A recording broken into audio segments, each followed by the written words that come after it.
Hi friends, welcome to my YouTube channel.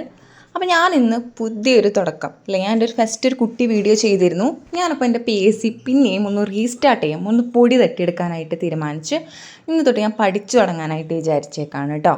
അപ്പോൾ എന്നെപ്പോലെ തന്നെ കുറേ ഒരു ഗ്യാപ്പ് വന്നിട്ട് പിന്നെയും PSC റീസ്റ്റാർട്ട് ചെയ്യാൻ ഉദ്ദേശിക്കുന്നവർക്കൊക്കെ നമുക്ക് എല്ലാവർക്കും കൂടി ഒന്നിച്ചു കൂടിയാലോ. ഞാനിവിടെ ഫസ്റ്റ് തന്നെ ചെയ്യുന്നത് എൻ്റെ ടേബിൾ ഒരു മേക്ക് ഓവർ കൊടുത്തെടുക്കുക, അല്ലെങ്കിൽ ഒരു ഫ്രഷ്നെസ് എൻ്റെ ടേബിളിൽ കൊണ്ടുവരാനാണ് കേട്ടോ ഞാൻ നോക്കണത്.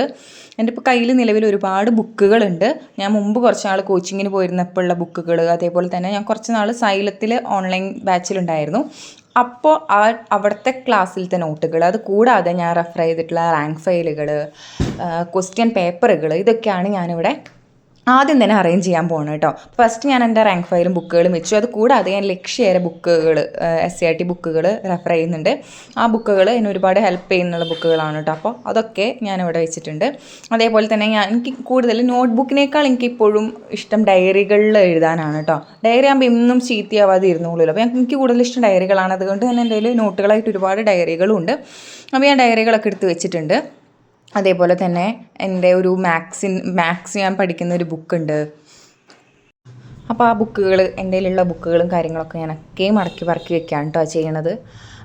പിന്നെ എനിക്ക് പ്രധാനമായിട്ട് പറയാനുള്ളത്, ഞാൻ കുറച്ച് നാൾ മുമ്പ് എൻ്റെ ഒരു PSC ജേണി എന്ന് പറയുമ്പോൾ ഞാനൊരു ഒരു കോവിഡ് ടൈമിലൊക്കെയാണ് ആ ഒരു PSCക്ക് വേണ്ടി ഇറങ്ങുന്നത് കേട്ടോ. അന്ന് ഞാൻ ആദ്യം ഞങ്ങളുടെ അവിടെ അത്ര നല്ല കോച്ചിങ് സെൻറ്ററുകളൊന്നുമില്ല. അപ്പോൾ ഞാൻ എൻ്റെ അടുത്തുള്ള ഒരു കോച്ചിങ് സെൻറ്റർ, തമ്മിൽ ഭേദമുള്ള ഒരു കോച്ചിങ് സെൻറ്ററിൽ പോയിട്ട് കോച്ചിങ്ങിന് പോയി. അങ്ങനെ കോച്ചിങ്ങിന് പോയി കഴിഞ്ഞ് കുറച്ച് നാളെ ക്ലാസ്സുകൾ കിട്ടിയുള്ളൂ. അപ്പോഴേക്കും കോവിഡ് വന്നിട്ട് എന്തായി, അത് ക്ലാസ്സുകളൊക്കെ സ്റ്റോപ്പ് ചെയ്തു. അപ്പോൾ പിന്നെ ഞാൻ വീണ്ടും ആദ്യം, ഇപ്പോൾ ആത്മാർത്ഥമായിട്ട് പറയുകയാണെങ്കിൽ ആദ്യം ഞാൻ PSCക്ക് പോകാമെന്ന് പറയുമ്പോൾ അത്രയും വലിയ ഇൻട്രസ്റ്റോടൊക്കെ കൂടിയാണ് ആദ്യം പോയത്. പക്ഷെ PSCയിൽ എന്ന് പറയുന്ന മഹാസാഗരത്തിൽ നമ്മൾ ചാടി കഴിയുമ്പോഴാണല്ലോ അത് എത്രത്തോളം വലുതാണെന്ന് നമുക്ക് മനസ്സിലാവുക. അപ്പോൾ സത്യം പറഞ്ഞാൽ ആദ്യമൊന്നും ഞാൻ അത്ര സിൻസിയറായിട്ടൊന്നുമല്ല പഠിച്ചിരുന്നത്. കാരണം ഇത് എന്നെക്കൊണ്ട് പറ്റുന്ന ഒരു പണിയേ അല്ല എന്നുള്ളൊരു മട്ടൊക്കെ ആയി എനിക്ക് കുറച്ചങ്ങോട്ട് കഴിഞ്ഞപ്പോൾ. അപ്പോൾ പിന്നെ മര്യാദയ്ക്ക് ക്ലാസ്സുകളും കൂടി കിട്ടിയില്ല. പിന്നെ അങ്ങനെ കോവിഡ് വന്നു. അപ്പോൾ ആ കോവിഡ് ടൈം ആണെങ്കിലും കുറേ പേര് നമുക്കറിയാം നല്ലപോലെ വിനിയോഗിച്ചൊരു ടൈമാണ് കോവിഡ് ടൈം. പക്ഷേ ഞാനൊന്നും ആ ഒരു ട്രാക്കിലേക്കൊന്നും വന്നിട്ടേ ഉണ്ടായിരുന്നില്ല. അങ്ങനെ ഇരുന്നിട്ടാണ്, അപ്പോൾ സത്യം പറഞ്ഞാൽ അവിടെ നിന്നാണ് എൻ്റെ ഒരു PSC ജേണി യാത്ര തുടരണത് തന്നെ. അന്ന് ഈ പറഞ്ഞ മാതിരി ഇങ്ങനെ പഠിക്കേണ്ടത് ഒന്നും അറിയില്ല. ക്ലാസ്സിന് പോവും, നോട്ട് എഴുതിയെടുക്കും, തിരിച്ചു വരും, എന്തെങ്കിലുമൊക്കെ പഠിച്ചു അല്ലെങ്കിൽ പഠിച്ചില്ല, അങ്ങനെയൊക്കെ ആയിരുന്നു. നല്ല ഉഴപ്പ് തന്നെയായിരുന്നു. ഇപ്പം നിങ്ങൾക്ക് കാണാം, ഇതൊക്കെ എൻ്റെ ക്വസ്റ്റ്യൻ പേപ്പറുകളാണ്. ഇതെല്ലാം കുറച്ചും കൂടി ഉണ്ട്. ഞാൻ എഴുതിയ എക്സാമുകളുടെ, പ്രിലിംസിൻ്റെ, അത് പാസ്സായി കിട്ടിയിട്ടുള്ള മെയിൻസിൻ്റെ ഒക്കെ ക്വസ്റ്റ്യൻ പേപ്പറുകളാണ് കേട്ടോ ഈ കാണുന്നത് നിങ്ങൾ. അപ്പോൾ അല്ലേ, എന്നെ പോലെ കുറേ ഇതേപോലെ എക്സാം എഴുതി ഇരിക്കണവർ കുറേ പേര് കൂട്ടത്തിലുണ്ടാവും എന്ന് എനിക്കറിയാം.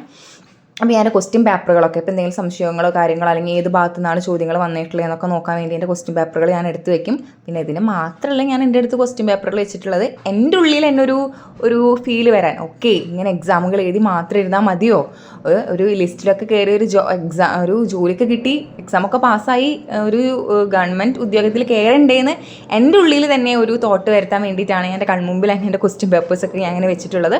പിന്നെ ഞാനൊരു കുട്ടിച്ചെടി, ഒരു കുഞ്ഞു മണി പ്ലാന്റ്, എനിക്കിഷ്ടമാണ് കേട്ടോ.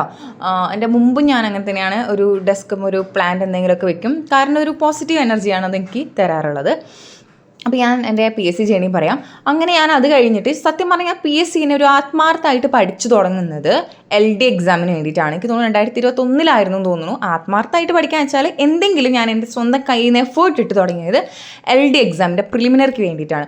അതും വെറും LD എക്സാമിന് വേണ്ടി വെറും 3 മാസം ഉള്ളപ്പോഴാണ് ഞാനത് പഠിച്ചു തുടങ്ങുന്നത്. അപ്പോഴും എനിക്ക് ഉറപ്പായിരുന്നു ഇതൊന്നും എനിക്ക് കിട്ടാൻ പോകണമല്ല എന്നുള്ള ആ ഒരു ഇതിലാണ് ഞാൻ പഠിക്കുന്നത്. പക്ഷെ എന്തോ 3 മാസമൊക്കെ ഞാൻ അത്യാവശ്യം കുഴപ്പമില്ലാത്ത രീതിയിൽ എന്നെക്കൊണ്ട് പറ്റാവുന്ന രീതിയിലൊക്കെ പഠിച്ചു. അങ്ങനെ ഞാൻ റിസൾട്ട് വന്നപ്പോൾ ഞാൻ പ്രിലിംസ് പാസ്സായി. സത്യം പറഞ്ഞാൽ ആ സമയത്ത് എൻ്റെ ഫസ്റ്റ് പ്രിലിംസ് പാസ്സായ സമയത്ത് എനിക്ക് എൻ്റെ ഉള്ളിലുണ്ടായ സന്തോഷം ഉണ്ടല്ലോ, ഈ ഒരു റാങ്ക് ലിസ്റ്റ് വന്നൊരു സന്തോഷമായിരുന്നു. കാരണം വെച്ചാൽ നമ്മൾ പ്രതീക്ഷിക്കുന്നില്ല, ഓക്കെ കിട്ടണമെങ്കിൽ കിട്ടട്ടെ, കാരണം പ്രിലിംസ് സിസ്റ്റത്തിലേക്ക് വന്നിട്ടുള്ള ആദ്യ എക്സാമാണ്, പിന്നെ ഞാൻ പഠിച്ചു തുടങ്ങിയിട്ടുള്ള ആദ്യ എക്സാമാണ്. അപ്പോൾ എനിക്കെന്തോ 52 മാർക്ക് എന്തായിരുന്നു ആ സമയത്ത്, 48 49 തോന്നുന്നു. തൃശ്ശൂർ, ഞാനൊരു തൃശ്ശൂർകാരിയാണ് കേട്ടോ, തൃശ്ശൂരത്തെ കട്ട് ഓഫ്.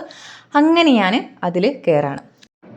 അപ്പോൾ ബാക്കി കഥകളൊക്കെ ഞാൻ എൻ്റെ അടുത്ത വരും വീഡിയോസിൽ ഞാൻ ഇടാം കേട്ടോ. അപ്പോൾ ഞാനിപ്പോൾ എൻ്റെ ഡെസ്ക് നല്ല വൃത്തിയായിട്ട് ബുക്കൊക്കെ അറേഞ്ച് ചെയ്ത് വെച്ചിട്ടുണ്ട്. അപ്പോൾ നമ്മളിന്ന് എല്ലാവരും ഇന്നോട്ട് പഠിച്ചു തുടങ്ങല്ലേ.